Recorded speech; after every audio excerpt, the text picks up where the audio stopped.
Bonsoir à tous, bienvenue sur ce nouveau Très Daniel Live. Alors, on est très heureux de vous avoir ce soir, de vous retrouver pour un nouveau numéro. Alors, ce soir, on va avoir un sujet très intéressant qui est Oser le changement positif. Et pour ça, on va accueillir 5 auteurs qui vont nous parler de leur vision des choses et leur vision du changement. Donc, pour commencer, on va commencer par le grand guide de l'oligothérapie d'Isabelle Eustache. Parce qu'en fait, il va d'abord y avoir une première partie qui va être un petit peu plus, on va dire, médecine douce, voilà, le bien-être, médecine douce. Et puis après, en seconde partie, nous aurons une partie un petit peu plus spirituelle, un petit peu plus dans la connaissance de soi-même pour évoluer. Et donc, on commencera par le livre de Richard Gandon, Vous êtes des magiciens divins. Et puis ensuite, nous aurons le plaisir d'accueillir Aurore Larcher avec La conscience éveillée. Et puis, on terminera avec Yannick Vérité pour son livre Changez votre fréquence et révélez votre puissance. Alors, on devait avoir un 5e invité ce soir. Je ne sais pas s'il est là. Je crois qu'il a un petit problème de connexion. Donc c'était Philippe Chartier. C'était son livre Bien vieillir, c'est un choix. Mais c'est pas grave. S'il n'a pas pu être là ce soir, il sera là avec… Ah bah si, il a l'air d'être là. Alors, Philippe, est-ce que vous êtes là? Alors, c'est noir. Alors, peut-être que vous avez une très mauvaise connexion. Si c'est noir, c'est que vous avez une mauvaise connexion. Alors, du coup, Philippe, je suis désolée, je crois qu'on va être obligé de reporter parce que je crois que vous êtes dans les montagnes et malheureusement, il n'y a pas une très très bonne connexion là-bas. Donc, eh bien, écoutez, on va devoir se revoir sur un prochain live. Mais c'est pas grave, ce n'est que partie remise. Donc, je le répète quand même, vous avez écrit le livre Bien vieillir, c'est un choix et c'est un super livre pour anticiper le vieillissement. Voilà, il donne plein de conseils en fait pour anticiper au mieux son vieillissement.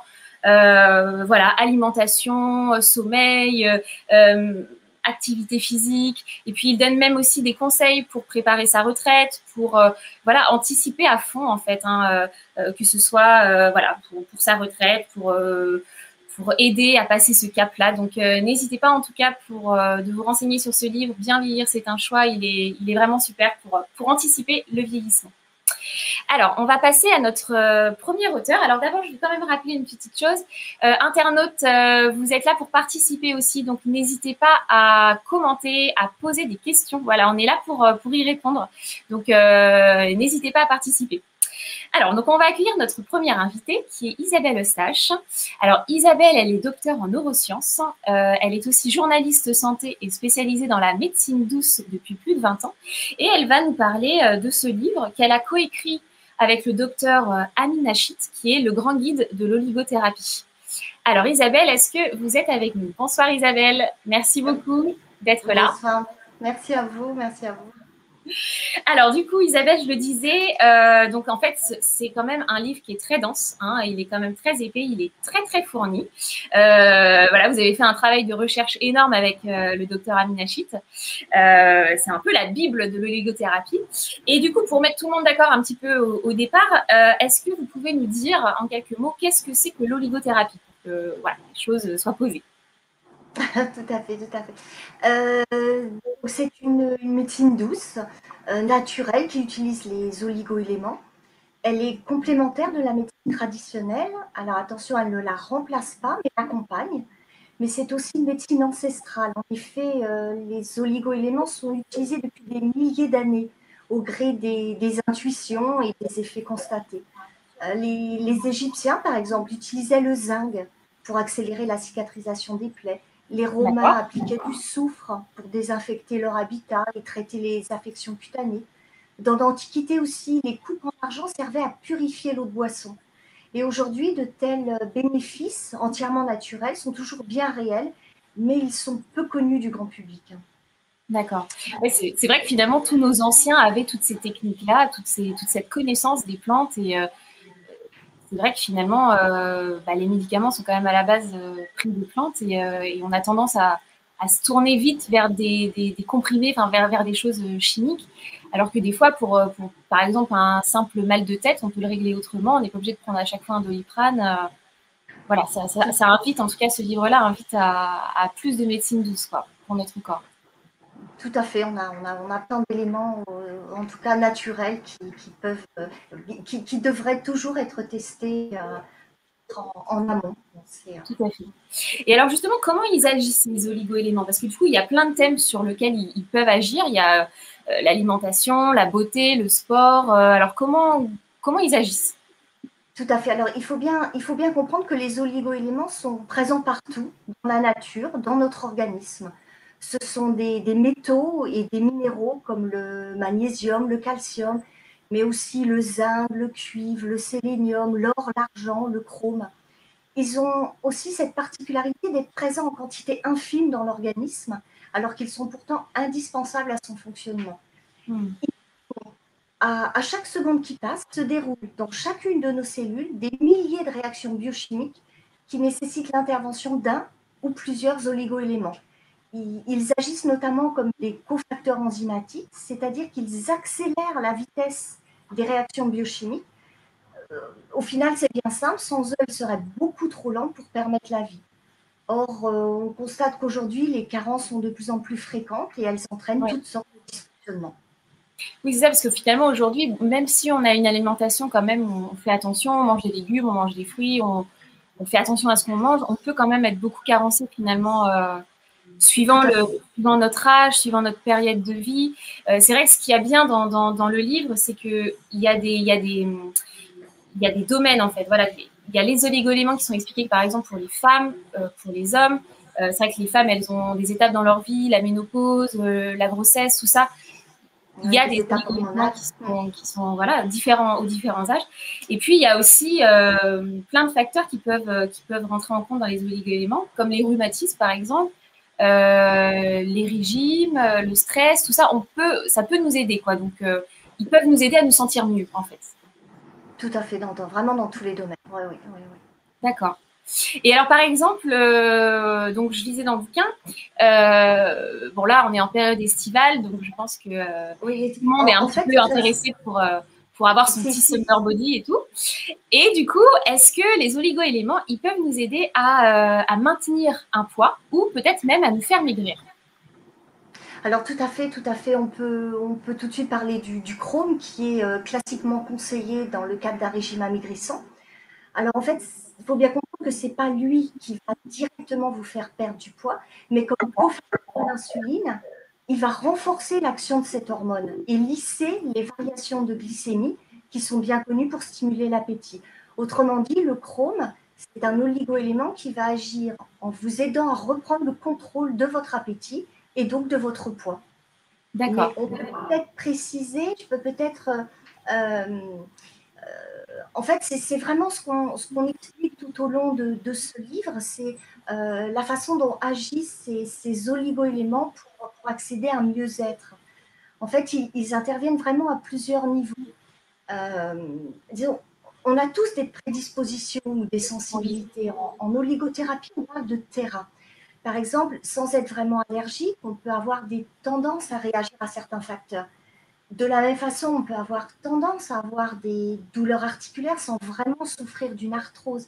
Et ce sont ces sensibilités que l'oligothérapie peut nous aider à corriger en rééquilibrant notre organisme. D'accord. Alors bien sûr, les oligos, ils sont aussi là pour traiter certains maux du quotidien, comme vous le disiez tout à l'heure, des douleurs musculaires, sortir d'un rhume, accélérer une cicatrisation. Mais ils sont aussi là pour répondre à un besoin accru, éviter des carences. C'est le cas lors d'une maladie, dépression, troubles du sommeil, mais c'est aussi le cas à certaines périodes de la vie, comme une grossesse, une période de stress. Oui, on a des chamboulements internes assez conséquents quand même. Et alors, du coup, où est-ce qu'on peut les trouver, ces oligo-éléments? Alors, dans une alimentation variée. C'est la base.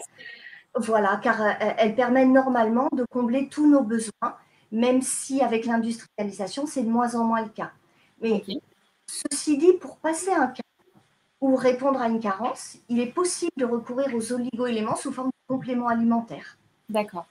Et alors ça, du coup, on se fait conseiller par un pharmacien, par un médecin pour s'auto-complémenter? Alors oui, Tout à fait, c'est vraiment ce qu'on conseille. Donc, ce guide permet à tous de pouvoir débuter avec les oligo-éléments, de pouvoir débuter l'oligothérapie, mais au moindre doute, on conseille toujours de demander l'avis, bien Oui, sûr, de son médecin.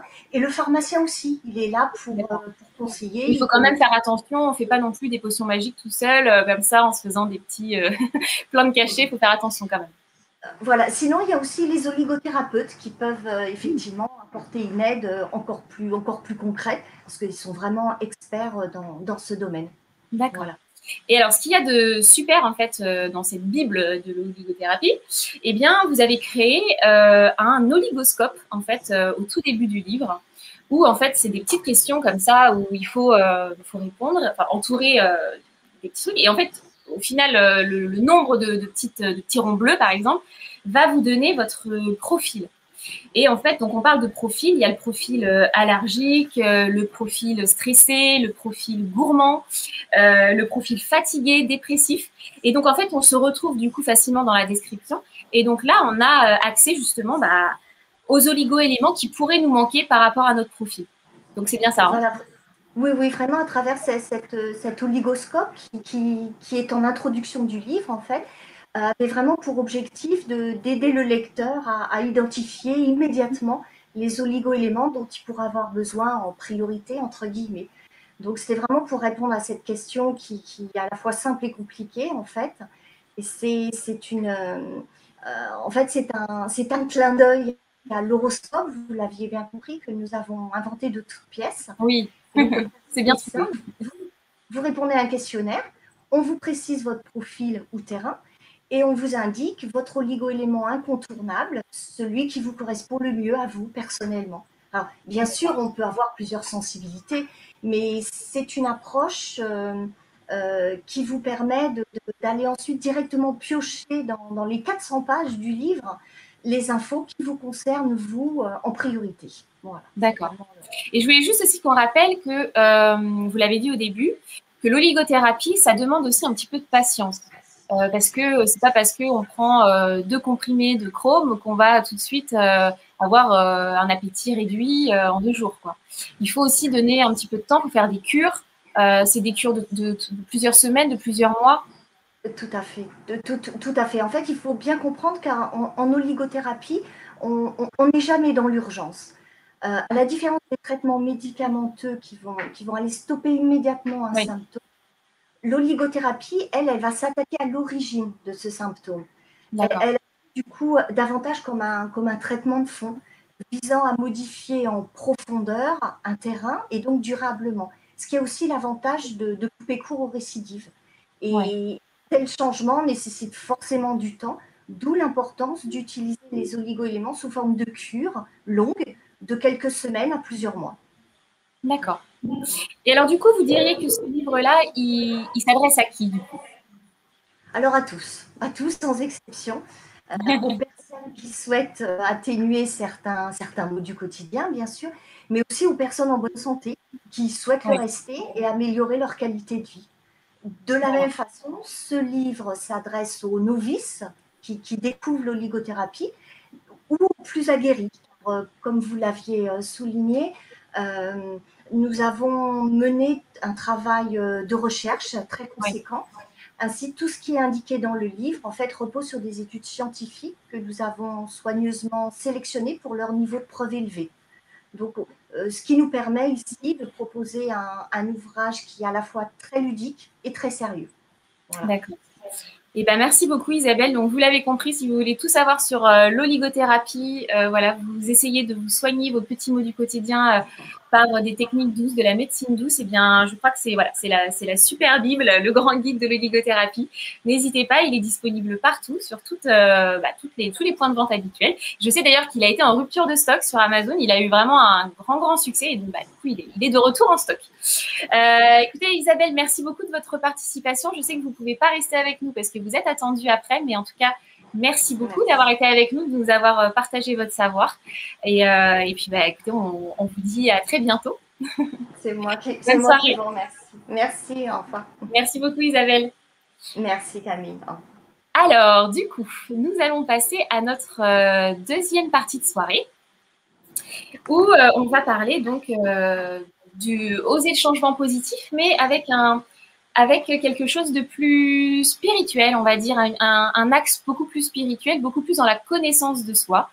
Et donc là, évidemment, il y a plein de choses aussi à dire.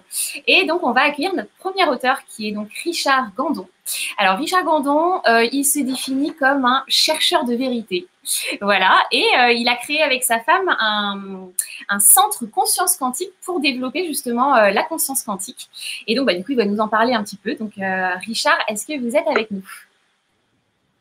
Tout à fait. Bonsoir Camille. Bonsoir Richard, merci d'être avec nous. C'est un plaisir, c'est un plaisir. Alors, donc du coup, je disais votre livre. Alors, c'est super parce que j'ai pu le lire et en fait, vous avez condensé énormément de connaissances que vous avez aguerries en fait toute votre vie. Oui, et c'est super parce que finalement, il y a vraiment de tout, quoi. On passe vraiment en tout cas, dans la connaissance de soi, dans l'éveil, dans le développement personnel, il y a vraiment plein de choses. Pour quelqu'un qui n'y connaît rien ou qui cherche à s'y mettre, c'est vraiment super. Alors du coup, pour que les choses soient posées aussi, est-ce que vous pouvez nous dire un petit peu en quelques phrases au début, de quoi parle le livre? Voilà. Alors le livre, essentiellement, ça va parler de conscience quantique, c'est vrai. C'est-à-dire, on est dans un univers en fait d'espace-temps. Avec le quantique, on est dans un univers où le temps n'existe plus, où tout est présent à chaque instant. En fait. C'est ce postulat de base en fait auquel je suis arrivé, pas tout seul en fait, et je me suis aperçu que c'était du quantique après. D'accord. Et en fait, voilà, donc c'est une théorie spirituelle qui existe depuis la nuit des temps. J'ai rien inventé. Je l'ai juste remise au goût du jour. En fait. C'est ça, j'ai regroupé beaucoup de savoirs et qui amènent tous dans la même direction en fait. C'est qui sommes-nous vraiment? En fait, c'est la seule vraie question. C'est qui suis-je? Est-ce que j'existe? Comment? Pourquoi? C'est quoi cet environnement dans lequel je navigue? Est-ce que c'est réel? On nous dit tout est illusion. Et effectivement, tout est illusion. Donc, est-ce que moi, je suis réel? Est-ce que ce que je vois de moi est réel? On peut se poser la question, vraiment. Ah, c'est sûr. Et la réponse est assez complexe, malgré tout. C'est aussi pour ça que j'ai essayé de synthétiser tout ça dans un seul bouquin, dans un ouvrage. Et je remercie vraiment les éditions Très Daniel pour le bon boulot aussi qui a été fait derrière. C'est bien présenté, c'est agréable à lire. C'est vraiment... C'est vrai que c'est très agréable à lire et c'est chouette parce que du coup, je le disais au début, il y a plein de sujets qui sont abordés et du coup, à chaque fois, vous avez fait un petit résumé de chaque sujet. Et du coup, c'est chouette parce qu'on apprend plein de choses en un court moment parce que ça se lit assez rapidement. C'est très agréable à lire, donc ça se lit très vite. Et donc, non, c'est très chouette. Alors, du coup, je voulais revenir un petit peu par rapport au titre. Vous êtes des magiciens divins. Qu'attendez-vous pour changer les choses? Alors, est-ce que vous pouvez nous expliquer qu'est-ce que c'est qu'un magicien divin? Un magicien divin, c'est quoi? C'est quelqu'un qui a conscience de qui il est et qui a conscience qu'il peut agir sur son environnement, non seulement par sa pensée, mais par son état d'être, en fait. On dit l'âme est magicienne. Et c'est vraiment une profession de foi. C'est-à-dire que si j'ai foi en quelque chose, ça se manifeste. Et ça fait 50 ans que je teste ce truc-là, et ça marche. C'est le truc le plus fou, c'est que ça marche. Moi, j'ai créé aussi l'oracle quantique qui joue avec les probabilités d'une façon complètement invraisemblable, et ça marche à chaque fois. Et en science, quand on dit qu'on fait toujours la même expérience, qu'on a toujours le même résultat, c'est qu'il y a une loi derrière. Et cette loi-là, c'est de la magie divine. Je ne peux pas expliquer ça autrement. Mais ça marche à tous les coups. Ouais, c'est vraiment la puissance de la visualisation, l'intention qu'on porte sur quelque chose. C'est surtout l'intention et la foi qu'on met dedans. Ouais. C'est vraiment une notion aussi de la vie, c'est quelque chose de sacré. Et tout instant est sacré, toute personne qu'on rencontre est sacrée parce qu'elle est un reflet de nous-mêmes. Tout à fait. Et justement, alors dans le livre, vous parlez pour aller vers soi, il y a le pouvoir du verbe. Oui. Et c'est vrai, vous parlez du parler impeccable. Voilà, qu'il faut faire attention aux mots qu'on utilise, il faut faire attention aux choses qu'on dit, à soi-même d'ailleurs, mais aussi aux autres, parce que ça peut être très dévastateur d'ailleurs. Hein, si, je sais pas, on dit à son enfant qu'il est nul en maths, bon, bah, il y a quand même peu de chances qu'il vienne maths, quoi. C'est ça, s'il le croit, c'est une catastrophe, quoi. C'est ça. Et en même temps, si on projette qu'il est nul en maths, ça veut dire que nous-mêmes, on est nul en maths. Donc, en fait, c'est à soi qu'on l'envoie, puisque la réalité quantique, en fait, c'est que tout ce qui est autour de nous n'est qu'un écran. C'est une sorte de méga jeu vidéo, en plus, 4K, haute définition, notre avatar, c'est notre corps qui est fait pour vivre là-dedans, pour expérimenter ce décor, en fait. Et toute personne qui apparaît dans le miroir est un reflet de soi. Donc, si je pense du mal de quelqu'un, je pense du mal de moi, en fait. C'est ça. Ce qu'on peut critiquer, par exemple, chez une personne, finalement, c'est à nous qu'on se parle, quoi. Exactement ça. Ouais. Et du coup, on se fait du mal à soi-même. Donc, une fois qu'on a pigé ça, on arrête. On se dit, non, à partir de maintenant, la vie, elle est chouette, ça va être que des cadeaux. Et bizarrement, ça fait ça. Curieusement ou magiquement, c'est ça l'histoire des magiciens divins. En fait, si je crois, je vais dire je crois en Dieu, puisque je égale Dieu. Alors ça, c'est tout un thème encore. Mais en quantique, c'est ça, en fait. Je égale le centre de tout, puisque tout le reste n'est qu'une illusion. Vous voyez, c'est cette idée-là. C'est aussi apprendre justement à se repositionner et vous dites donc se remettre au centre, dans son centre. C'est ça. Aller au centre de soi-même et c'est pas forcément facile à trouver. C'est pas simple du tout. C'est pas simple du tout. Voilà, on y vient. On appelle ça être égocentré, en fait. C'est pas égocentrique, c'est égocentré. Je sais ce que je suis à ma place et je suis positionné comme ça. C'est ça. Arriver à se mettre au centre de son cercle. Et pour ça, est-ce que vous pouvez nous donner un petit conseil, un petit conseil ou deux pour essayer justement de se recentrer un peu plus? La quête numéro 1, c'est de s'aimer soi-même. Et c'est d'être clair avec soi-même. Ok, je suis comme ça, je suis comme ça. Ça me plaît, ça me plaît pas. Si ça me plaît pas, j'ai toute liberté de le changer. C'est juste cette conscience-là, en fait. Et la conscience quantique, c'est ça. À chaque instant, j'ai le choix d'être qui je veux être. À partir de là, c'est oser affirmer finalement, se positionner, c'est oser affirmer qui on est, quelles sont nos envies finalement, et oser les... C'est exactement ça. C'est oser exprimer avec les mots justes qui on est vraiment. Si j'ai envie de dire je t'aime à quelqu'un, je lui dis, il n'y a pas de souci. Après, sa réaction au je t'aime ne m'appartient pas. C'est son univers à elle, comment est-ce qu'elle va prendre l'information. Moi, je suis clair avec ça. Quand je dis je t'aime, je suis très clair.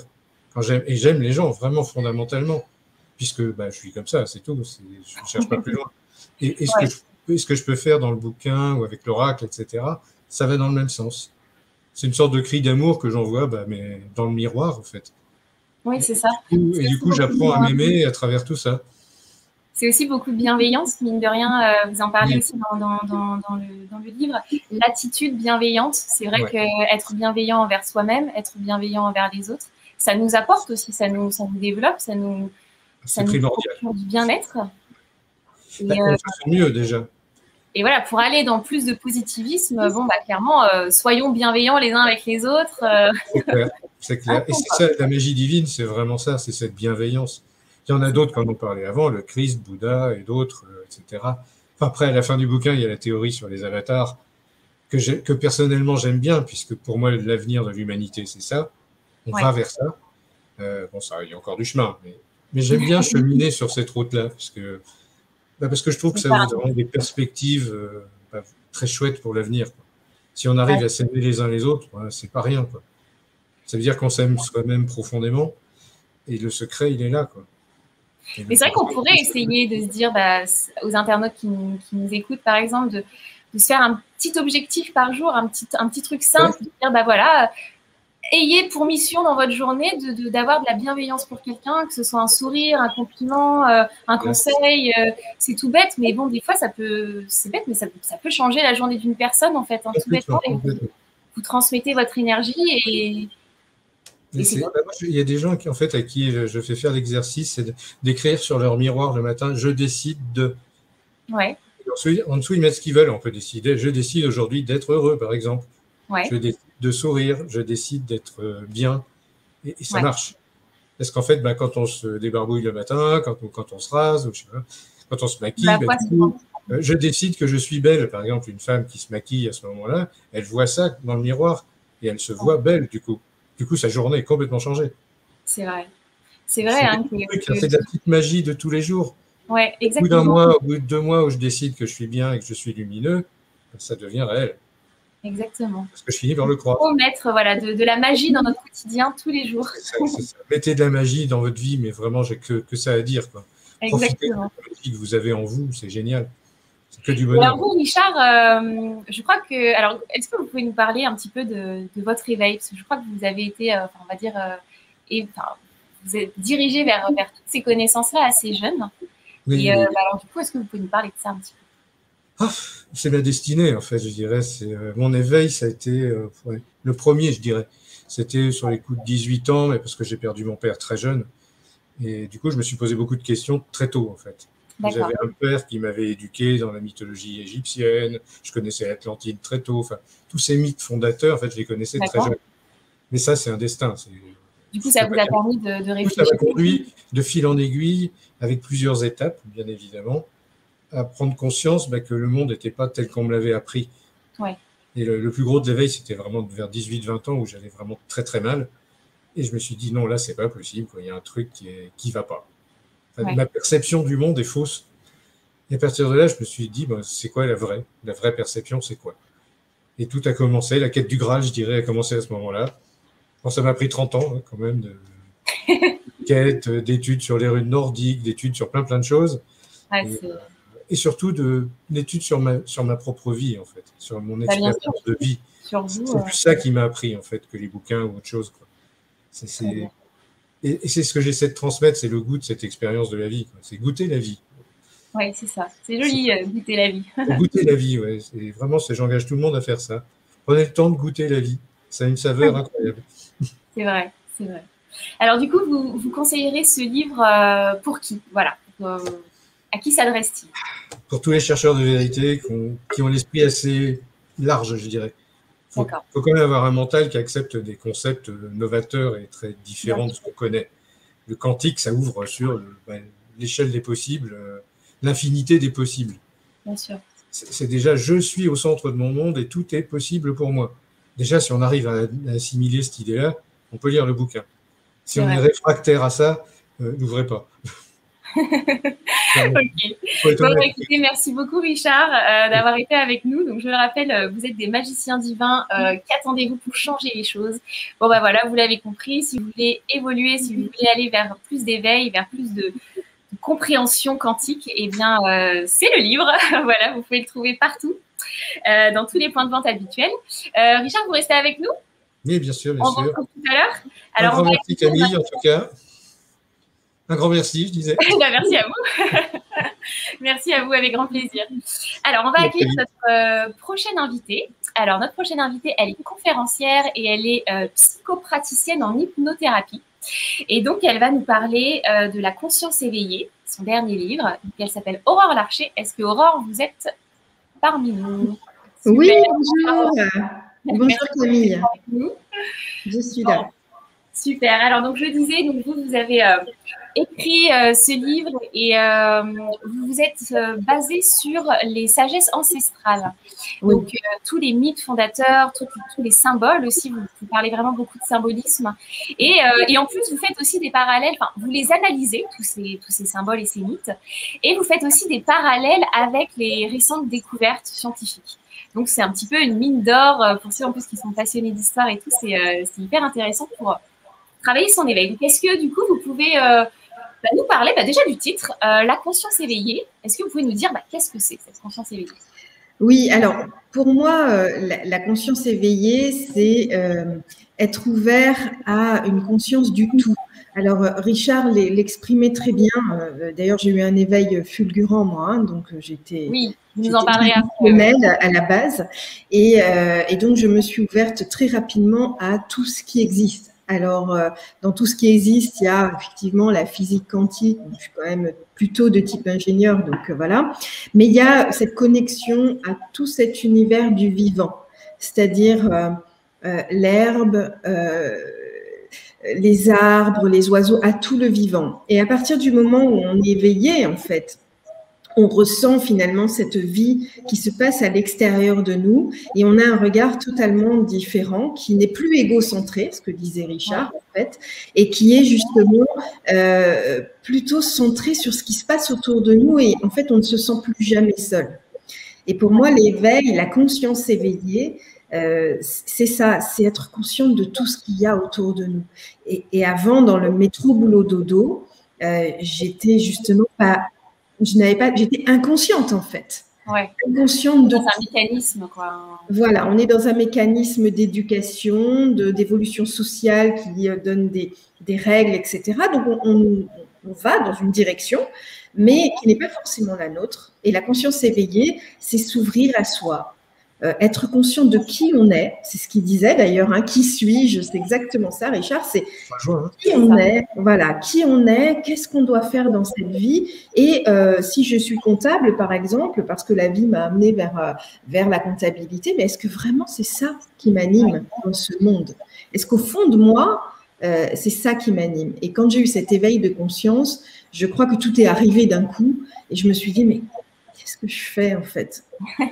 Vous avez tout remis en question, quoi, du coup. Tout a été remis en question. Voilà. Et donc, la conscience éveillée, c'est un cheminement qui est long, quelquefois difficile, quelquefois douloureux aussi, mais qui nous permet d'aller vers le chemin de soi et le meilleur chemin de ce que l'on est et de ce à quoi on sert dans la vie.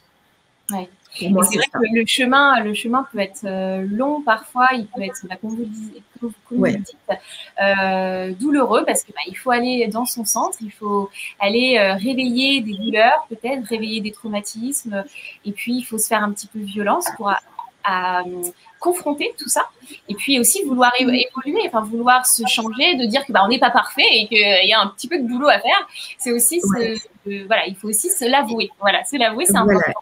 Et les consciences ancestrales, d'ailleurs, depuis des milliers d'années, le savaient déjà. Enfin, je veux dire, parce que plus on s'éveille à soi et plus on travaille sur toutes ces problématiques, plus finalement on s'éveille à une conscience divine, une autre conscience.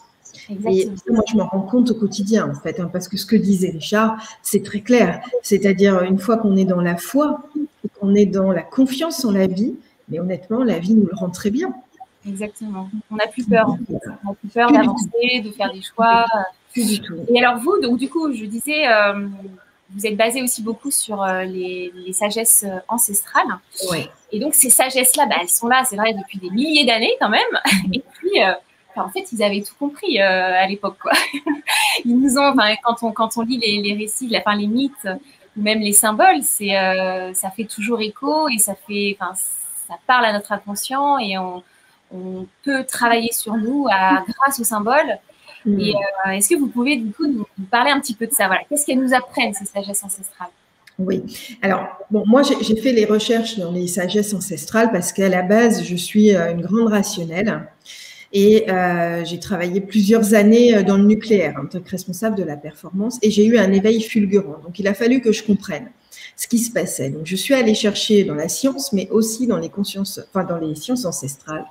Et là, j'y ai trouvé quelque chose d'extraordinaire parce que, en fait, on se rend compte que dans chaque continent, que ce soit en Chine, que ce soit chez les Égyptiens, que ce soit en Europe, finalement, ils ont tous un lien de l'évolution de cette conscience. Et donc, j'ai fait les liens de tout ça pour expliquer aux gens que finalement, être éveillé et avoir accès finalement à cette conscience que je dirais divine, parce qu'il se passe quand même des choses assez extraordinaires que j'ai exercées, sous un œil d'ailleurs très rationnel et très analytique en fait, et elles décrivent tout. Et elles ont été inscrites il y a des milliers d'années. Non seulement elles racontent toutes la même chose en substance, mais en plus elles nous livrent le parcours de l'éveil à soi et de l'éveil de conscience au divin, entre guillemets. Donc, c'est extraordinaire, tous ces symboles. Et donc, je peux vous parler, par exemple, du yin et du yang. Oui. Alors, le yin et le yang, hop, il est ici. Tac. Voilà. Alors, qu'est-ce qui peut nous apprendre, ce yin et ce yang? Alors, ce yin et ce yang a été développé donc en Asie, en Chine. Et en fait, qu'est-ce qu'il dit? Il dit que quand il y a la partie yang, qui est une partie extrêmement active de soi, qui veut toujours, l'ego est souvent rattaché au yang, qui veut réussir, qui veut bouger, qui veut le cerveau, le mental quand il est très actif. Et puis la partie yin, qui est la partie qu'on voit en partie noire, qui est la partie inconsciente, la partie passive, la partie qui attend, mais par contre qui sait. Hein. Donc, il ne va pas être dans l'émotion, qui va vraiment être un peu dans le cœur de la connaissance, quoi. Et en fait, pour pouvoir s'équilibrer, déjà, et pour pouvoir éveiller sa conscience, on nous dit que ces deux parts-là, elles doivent s'harmoniser.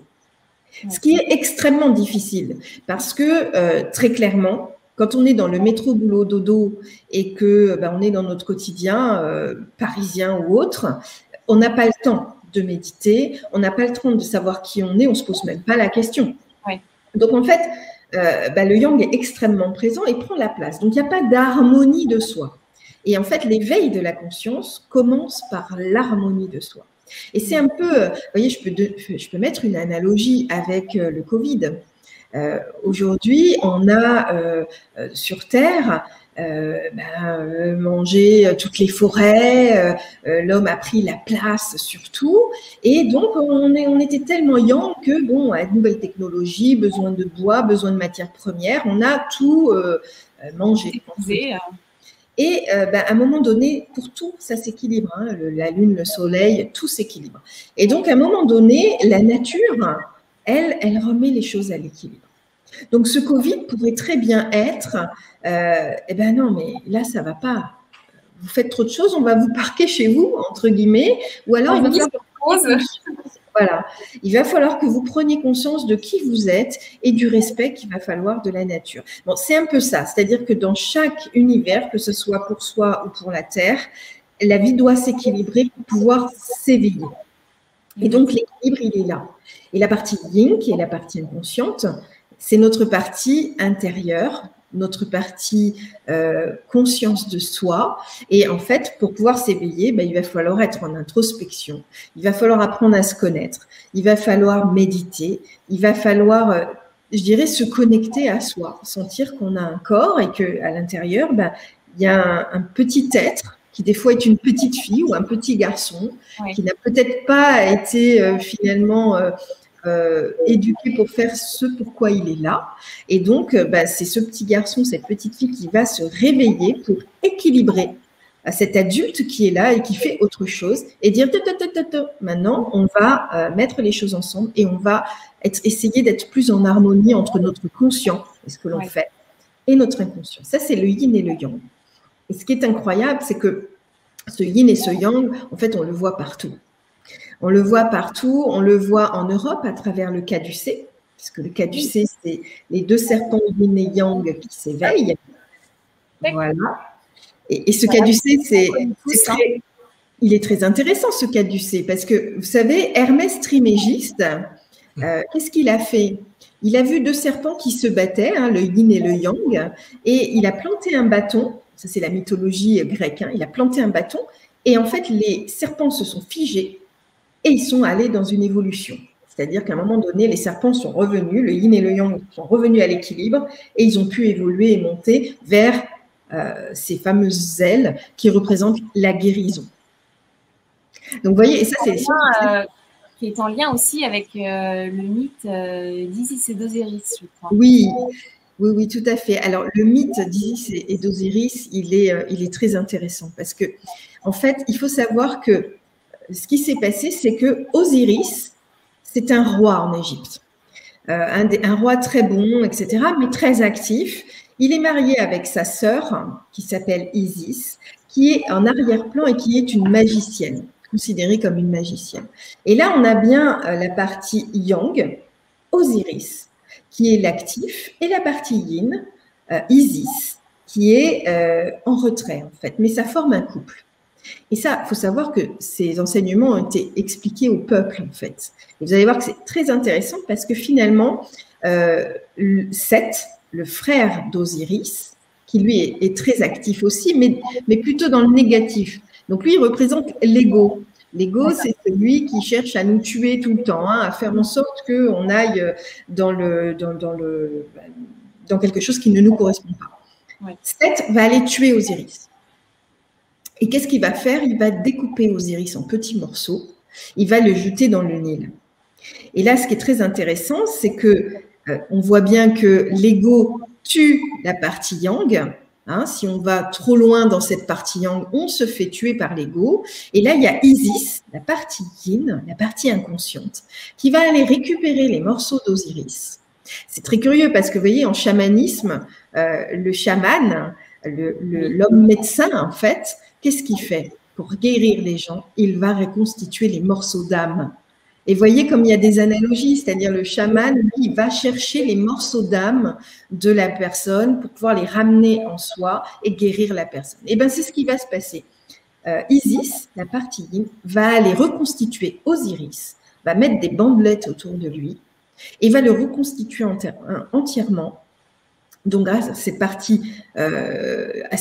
yin, Osiris va être complètement reconstitué, sauf qu'il va revivre parce qu'elle va se mettre, elle va se déployer avec ses ailes au-dessus. Et là, on voit bien dans le caducée, il y a des ailes. Hein. Donc, il y a vraiment des liens dans tous les continents. Elle se déploie au-dessus d'Osiris et là, elle le fait renaître. Mais pas comme un être humain. Elle le fait renaître comme un dieu, qui va être le dieu d'ailleurs du passage entre la vie et la mort. Donc, c'est-à-dire que grâce finalement à l'inconscient, grâce à cette partie magique que l'on a en soi, je suis hypnothérapeute, donc je suis bien placée pour le dire, parce que c'est quand même assez magique, l'hypnose, eh ben, il va revivre, mais en tant qu'être divin. Et donc, cette analogie-là, elle est incroyable, parce que ça se passe en Égypte, mais en Chine, ils développent ce genre de choses-là. En Europe, ils développent ça. On a ce type d'analogie-là dans toutes les sagesses ancestrales. Et c'est ce que je fais comme ça. C'est extraordinaire, ouais. C'est vraiment… C'est extraordinaire. Et après, on a l'arbre de vie, l'arbre des séphirotes, qui lui, complètement, c'est ce que je décris dans le livre, hein, lui va expliquer complètement quelles sont les étapes pour pouvoir s'éveiller et être divin. Donc, effacer le jugement, rentrer à l'intérieur de soi, être plus sage, éviter toutes les jalousies, se dépassionner, enfin, ce genre de choses-là. Et tout est décrit. Et donc, c'est ce que j'écris dans le livre. Hein. Je dis, voilà, en fait, le chemin, il est simple et à la fois très compliqué, parce que l'ego est toujours là et il revient toujours. Et donc, voilà. Et ça donne un accès à cette conscience divine. Et je pense que c'est ce à quoi j'ai eu accès. Hein. Enfin, voilà. Je pense que c'est ça. Eh ben, merci beaucoup, Aurore, pour toutes ces explications. Donc, vous l'avez compris, si vous voulez en savoir plus sur les sagesses ancestrales et savoir ce qu'elles peuvent vous apporter dans votre développement personnel, dans votre éveil de conscience, eh bien, n'hésitez pas à aller vous procurer ce livre, La conscience éveillée, illuminer votre chemin de vie en revisitant les sagesses ancestrales. Voilà, il est disponible encore une fois partout, dans tous les points de vente habituels. Merci beaucoup, Aurore. Vous restez avec nous? Super.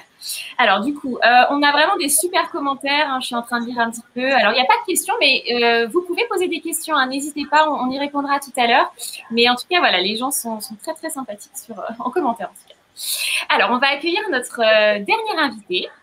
Alors, c'est Yannick Vérité. Alors, Yannick, il est kinésithérapeute et ostéopathe de formation et il est conférencier. Il a créé une méthode holistique qui est la bioénergie quantique. Donc, il va nous en dire un petit mot tout à l'heure.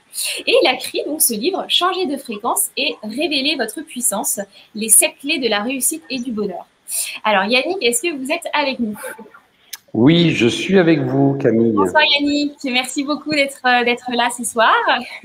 C'est avec un grand plaisir que je suis là avec vous. Alors, du coup, peut-être que vous avez envie de réagir à tout ce qui s'est dit, peut-être, ou on verra peut-être tout à l'heure, Marc. Oui, bien, en écoutant effectivement donc Richard et Aurore, eh bien, je m'aperçois que en fait, nous disons tous la même chose avec des mots différents. Exactement. Et c'est ça qui est très enthousiasmant, parce qu'en fait, eh bien, le fait que chacun parle un langage différent, mais de la même chose, fait qu'on peut être beaucoup plus entendu, je dirais, par beaucoup de personnes. Et ça, c'est vraiment chouette. C'est clair. Alors, donc, on va revenir un petit peu sur le titre de votre livre.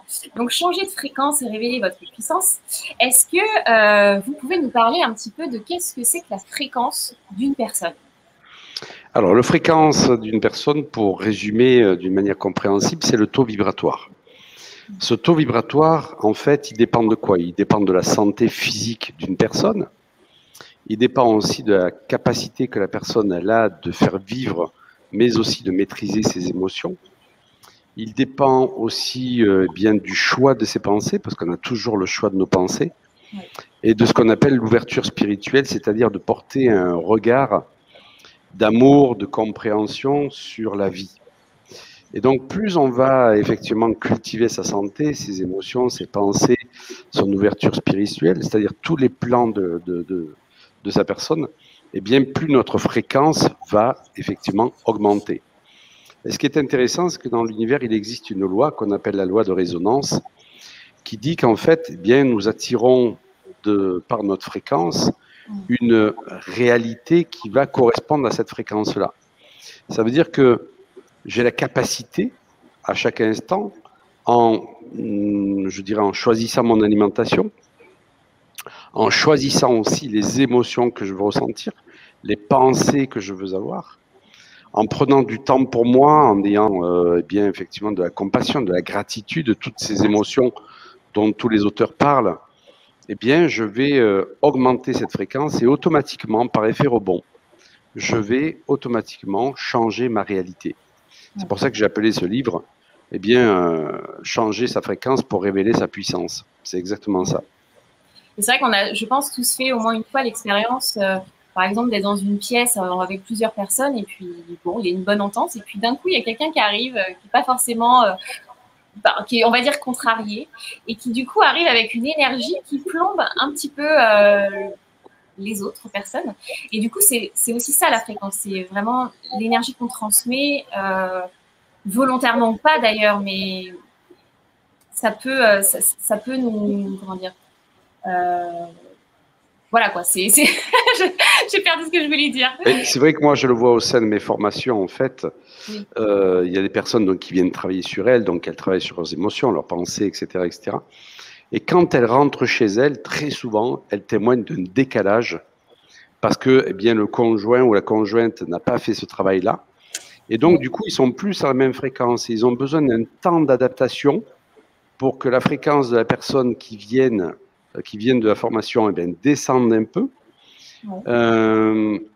Si le couple a une bonne entente, une bonne communication, eh bien, par effet rebond, la fréquence de l'autre qui est resté à la maison va augmenter. S'il n'y a pas cet effet rebond, s'il n'y a pas cette entente, l'autre qui est à la maison, s'il suffit qu'il soit dans un jugement, dans une critique, ne va pas effectivement avoir cette augmentation de fréquence. Qu'est-ce qui se passe à un moment donné? Celui qui travaille sur lui ou celle qui travaille sur elle, lors d'une formation, de stage, en lisant, en s'intéressant, en regardant des vidéos, eh bien, souvent, qu'est-ce qu'on s'aperçoit? Il y a un décalage trop important dans la fréquence et à un moment donné, on n'arrive plus à parler le même langage, on n'arrive plus à s'entendre. Et donc, bien entendu qu'on n'est pas là pour séparer les couples dans les formations. On leur dit, effectivement, il y a des stratégies quand même pour ménager ça et puis pour permettre aussi de comprendre que l'autre ne parle pas forcément notre langage immédiatement, qu'il faut aussi lui laisser du temps. Mais c'est quelque chose qu'on observe effectivement, cette fréquence. Et donc, on le dit bien, on dit qu'on n'est plus sur la même longueur d'onde ou on a du mal à s'entendre avec les personnes qui ne sont pas sur la même longueur d'onde. Il n'y a qu'à voir en ce moment les pro-vaccins et les anti-vaccins, ben, il ne peut pas y avoir d'entente possible parce qu'ils parlent un langage qui est tellement différent qu'ils ne sont pas du tout sur la même longueur d'onde, sur des fréquences différentes. Et donc, soit on va se laisser, je dirais, manipuler par la peur, qui est une émotion de fréquence assez basse, assez lourde, soit on est motivé par la foi, on est motivé par la confiance, et là on a une fréquence qui va être beaucoup plus haute.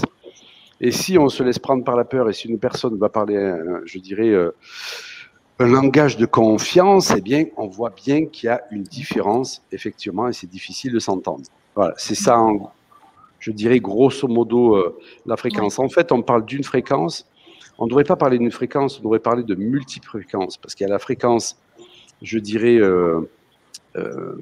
physique, le taux vibratoire physique d'une personne qui va faire, par exemple, beaucoup de sport, qui va avoir une alimentation vraiment structurée, mais qui n'a pas forcément une ouverture spirituelle ou qui n'a pas forcément des pensées, je dirais, orientées, comme on appelle, vers la lumière, eh bien, elle va quand même émaner une fréquence, cette personne-là. Il ne faut pas se dire « Ah, moi, je suis spirituel, je lis, je médite, je fais des choses, donc j'ai une meilleure fréquence que les autres. » Parce que là, effectivement, c'est l'ego spirituel qui reprend le dessus. Et donc, il n'y a pas de jugement à avoir. Et c'est pour ça que moi, je préfère le terme de multiples fréquences plutôt que le terme une seule fréquence, en fait, qui serait souvent attribué, d'ailleurs par défaut, à la spiritualité. D'accord. Et alors justement, pour évoluer cette fréquence, pour changer notre fréquence, alors dans le début du livre, vous dites que tout part de nous et que justement, en fait, il y a plusieurs facteurs qui peuvent être limitants, par exemple, qui peuvent nous empêcher d'avancer dans des projets ou de s'éveiller. Enfin, en tout cas, il faut justement s'analyser. Il y a plusieurs facteurs comme la psychogénéalogie, le karma, aussi notre éducation qu'on reçoit. Est-ce que vous pouvez un petit peu nous expliquer tout ça? Bien sûr. C'est pour ça que j'ai créé la bioénergie quantique, parce que c'était la synthèse de tout mon parcours en tant qu'ostéopathe, kinésiologue, hypnothérapeute, etc., etc. Et en fait, je me suis aperçu qu'il y avait une ségrégation entre chaque branche. En fait, chacun parlait de ce qu'il savait. Les naturopathes vont parler de l'alimentation, les hypnothérapeutes vont parler de l'inconscient. Et je trouvais ça très limitant. Et en fait, j'ai créé la bioénergie. Pourquoi la bioénergie quantique? Parce qu'en fait, le bioénergéticien va rechercher par rapport à une pathologie, par rapport à un problème, quelles sont les causes dans chacun des plans, que ce soit le plan physique, énergétique, émotionnel, mental, spirituel, qui créent en fait le dysfonctionnement ou la pathologie. Parce qu'on ne peut pas dire qu'une pathologie, elle est issue d'une mauvaise alimentation. On ne peut pas dire qu'une pathologie, elle est issue uniquement de la génétique, uniquement des mémoires, uniquement de nos pensées. En fait, c'est un mix. On observe une multicausalité de nos dysfonctionnements et de nos pathologies. Et donc, j'ai eu à cœur, j'ai eu à souhait de former des praticiens, je continue à former des praticiens, qui sont en aptitude d'aller chercher sur tous les plans où sont les dysfonctionnements, de les ramener à la conscience de la personne pour qu'elle-même puisse entamer du changement. Et donc, je dis que tout part de soi. Pourquoi? Parce que même des événements qui sont extérieurs à nous, tels qu'un tremblement de terre, un tsunami, une crise sociale, une pandémie, on peut en faire un enfermement ou on peut en faire un tremplin. Qu'est-ce qui va changer les choses? En fait, c'est notre attitude, c'est notre regard. Selon qu'on va poser une attitude de victimisation, un regard de victimisation, eh bien, ça va nous enfermer. Selon qu'on va voir derrière chaque situation un enseignement et une capacité d'aller libérer des choses limitantes chez soi, comme la peur, comme la suspicion vis-à-vis des autres, etc., on va en faire un tremplin. Et c'est en ce sens que je dis, plus on va changer notre fréquence, par notre alimentation, notre conditionnement, par les habitudes, bien entendu, parce que ce qui nous conditionne énormément, ce sont nos habitudes et nos croyances, plus on va effectivement faire le tri, faire du ménage là-dedans, plus on va augmenter sa fréquence et plus on va créer sa propre réalité. Pour ça, eh bien, il faut être lucide sur le jeu de notre mental inférieur et de notre ego, qui sont là et on les aura toujours. Mais comme je le dis toujours, et c'est pas moi qui le dis, en fait, c'est un proverbe amérindien, à l'intérieur de nous, on a un loup blanc, un loup noir, à nous de choisir lequel on veut nourrir. Et en fait, c'est en ça qu'on a toujours le choix. On n'a pas forcément le choix de nos épreuves, c'est-à-dire qu'on n'a pas forcément le choix conscient. Attention, je dis bien le choix conscient parce qu'à un certain niveau de notre être profond, on a choisi cet handicap, par exemple. Eh bien, on peut en faire un enfermement ou un tremplin. Là, je parle du cas de ma mère, par exemple, qui a été handicapée de naissance et qui en a toujours fait un tremplin de son handicap. À aucun moment, elle a voulu elle n'a jamais demandé d'aide, de cotorep, etc. Elle s'est toujours dit, mon handicap sert à me surpasser. Et elle s'est toujours mis, je dirais, en point d'honneur de faire toujours des choses que les autres n'arrivaient pas à faire. Et c'est vrai que pour moi, ça a été un super exemple. Ma mère m'a vraiment inspiré en ce sens-là, que de chaque situation, on peut en faire un tremplin ou un enfermement. Et donc, c'est pour ça que je dis que tout part de soi, en fait. Et d'ailleurs, vous dites, par rapport pour augmenter sa confiance en soi, justement, pour aller vers toujours plus d'évolution, il y a une phrase que vous dites dans le livre qui m'a interloquée, à propos de la confiance en soi. Vous dites, il n'y a pas de problème de confiance en soi, il y a seulement un problème de stratégie. Alors, est-ce que vous pouvez nous développer un petit peu ça? Tout à fait. En fait, une des plus grandes demandes de consultation, c'est les problèmes de confiance en soi. C'est un truc énorme. Et en fait, c'est un fantasme. Pour moi, la confiance en soi, c'est une fausse raison que l'on met en avant pour procrastiner, pour échapper en fait à la peur d'échouer. On a tous au moins dans notre vie un domaine où on a confiance en soi. Par exemple, quand vous faites la cuisine, d'accord, bien vous faites plaisir aux autres et vous ne vous posez pas de questions, vous ne dites pas, mon Dieu, est-ce que je vais faire plaisir aux autres? Vous faites la cuisine, c'est un mode automatique et vous savez que vous allez faire plaisir aux autres parce que ceux qui viennent, vos convives, aiment votre recette, d'accord? Et quand vous faites cette recette, eh bien, vous ne vous posez pas la question de savoir si vous avez confiance en vous. C'est un mode automatique. Pourquoi? Parce que à un moment donné, on vous a appris cette recette, ou alors vous l'avez fait instinctivement. Vous avez vu que ça plaisait, que vous régaliez vos convives, et vous la faites à chaque fois. Et chaque fois, vous prenez du plaisir et vous êtes en mode, je dirais, plaisir. Vous ne vous posez pas de questions.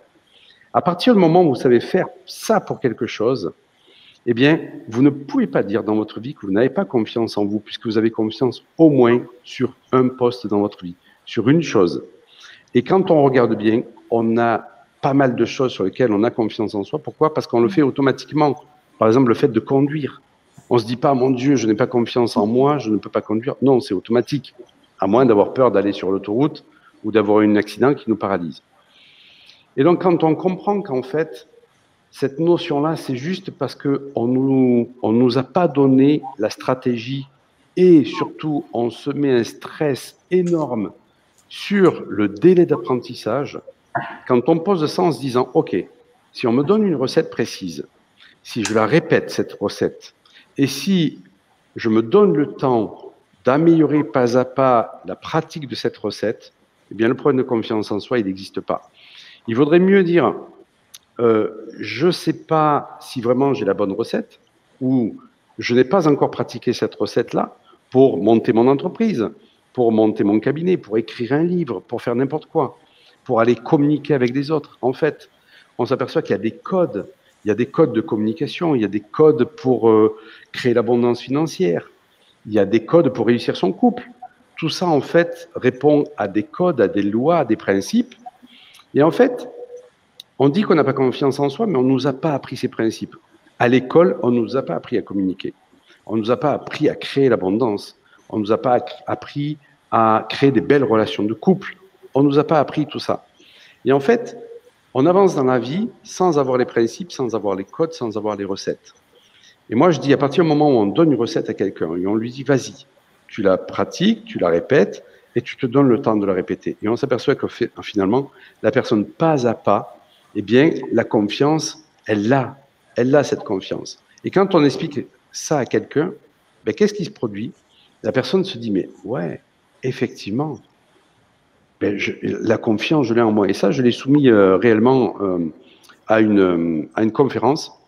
J'ai fait une conférence où j'ai eu 2500 personnes et je leur ai donné ça. Je leur ai dit, ben voilà, demain, on refait un live et vous me trouvez au moins un domaine dans lequel vous avez confiance en vous et un domaine dans lequel vous pensez ne pas avoir confiance en vous. Je vous assure que le lendemain, le 3/4 des personnes m'ont dit, mais en fait, on s'aperçoit qu'on se donnait des mauvaises raisons pour ne pas faire les choses parce qu'on avait peur d'échouer, mais on a confiance en nous. Voilà, un petit exemple. Ok, donc il faut croire en nous.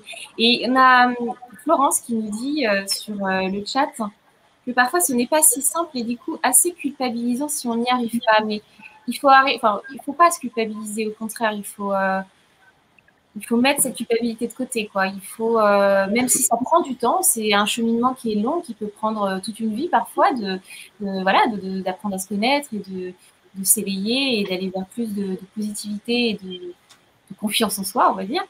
Voilà, c'est pas grave si on prend notre temps, quoi. C'est pas grave si on ne faut pas se culpabiliser. À l'école, quand on a appris des langues étrangères, par exemple, ben, on n'a pas su parler l'anglais en 2 mois. Ouais. Et souvent, on s'aperçoit qu'on finit l'école et on ne sait pas parler anglais.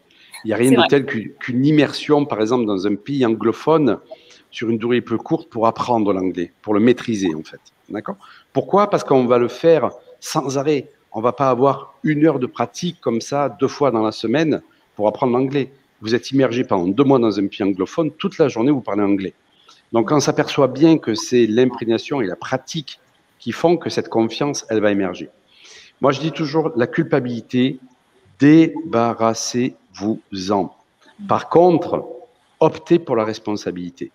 La responsabilité, je parlais en anglais, responsable en anglais, c'est responsible, c'est capable de trouver des réponses. La responsabilité, c'est savoir qu'en fait, à l'intérieur de nous, on a toutes les réponses. Mais qu'en fait, on cherche ces réponses avec notre cerveau conscient. Or, ces réponses ne sont pas détenues par notre cerveau conscient, mais sont bien détenues par notre inconscient et par notre intelligence innée. Ça veut dire que se responsabiliser, c'est se dire, OK, même si consciemment je ne trouve pas les solutions, je sais que la solution elle est en moi. Donc, je vais chercher un moyen pour la trouver, je vais me poser, je vais méditer, je vais réfléchir, je vais me faire aider par un hypnothérapeute, un praticien, etc., qui va me permettre de ramener les choses à la conscience. Ça, c'est la responsabilisation. Il n'y a pas un problème, c'est-à-dire pour moi une occasion à grandir, un défi que la vie nous lance pour savoir à quel stade d'apprentissage on est dans les différents domaines de sa vie, dont on n'a pas les réponses. Ça n'existe pas. La culpabilité, c'est la capacité à se donner des coups. Voilà, c'est à se fustiger, à se flageller en disant « je ne suis pas une bonne personne, je suis nul, je suis incapable, etc. » C'est une attitude contre-productive qui nous empêche de prendre notre responsabilité. Il y a vraiment un fossé entre les deux. Et moi, je dis souvent aux personnes, allez, dégagez cette culpabilité qui ne vous sert à rien. Nous avons toutes les réponses en nous, nous sommes des êtres divins. Voilà. C'est pas que nous avons une âme. Moi, je suis pas pour ce langage de dire nous avons une âme. Nous sommes cette âme qui est incarnée dans un véhicule terrestre. Ça veut dire que cette âme, elle a choisi son scénario et elle a toutes les clés, elle a tous les outils pour pouvoir traverser la vie comme elle a choisi de le faire. Par contre, il nous incombe, et c'est là notre responsabilité, de prendre les moyens de se connecter à cette âme. Et pour ça, c'est quoi? Eh bien, c'est tout simplement le choix des pensées, la maîtrise des émotions, le fait de méditer, de prendre du temps pour soi, d'aller dans la nature, d'être dans la gratitude, etc., etc., etc. Tout ce qui est décrit merveilleusement par tous les auteurs, je dirais, qui sont dans le développement personnel. Et c'est ça qu'il faut faire, en fait. C'est, eh bien, petit à petit, prendre sa responsabilité, c'est-à-dire que la vie ne nous veut pas de mal, la vie ne nous impose rien que nous ne soyons pas en mesure de dépasser. Par contre, ça demande, effectivement, de faire la moitié du chemin pour aller chercher ces moyens-là à l'intérieur de nous. Et justement, profitons de cet été pour voilà, prendre le temps de se reconnecter à soi, de méditer, de prendre le temps de lire ces super ouvrages. Alors, merci beaucoup Yannick pour tous vos éclaircissements. Peut-être que Richard et Aurore ont un petit ajout à faire avant la fin de ce live, ou pas, vous n'êtes pas obligés. Moi, je veux bien juste ajouter quelque chose, c'est que c'est vrai qu'il y a beaucoup d'auteurs qui parlent du développement personnel et on voit que à travers l'arbre des séphirotes, en fait, on se rend compte que la philosophie, la psychologie est tirée des sagesses ancestrales. Et dans la conscience éveillée, je parle de justement tout ce chemin de ce qu'on doit travailler. Yannick l'a très bien exprimé.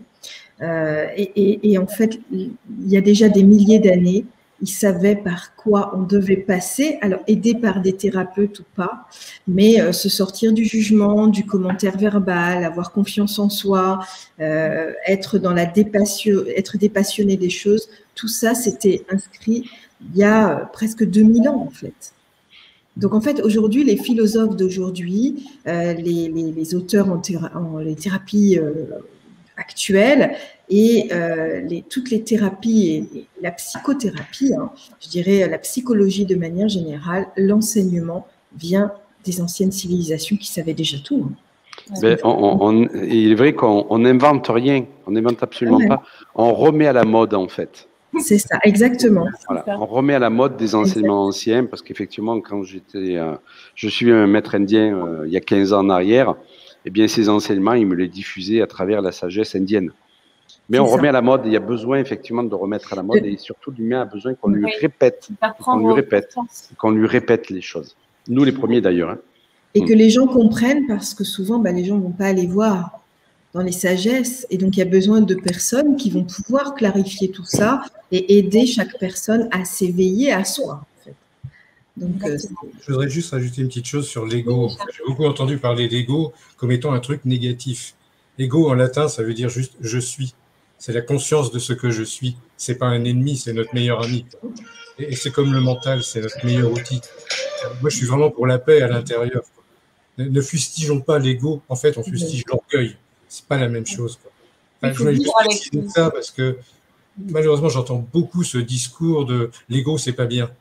Moi, au contraire, je prêche l'ego, mais le bon. Vous voyez, c'est quelque chose de positif, quelque chose qui nous pousse à aller de l'avant, qui nous pousse à mieux se connaître. Et je voulais vraiment me repositionner moi par rapport à ça. Quoi. Je ne suis pas l'ennemi de l'ego du tout. Voilà.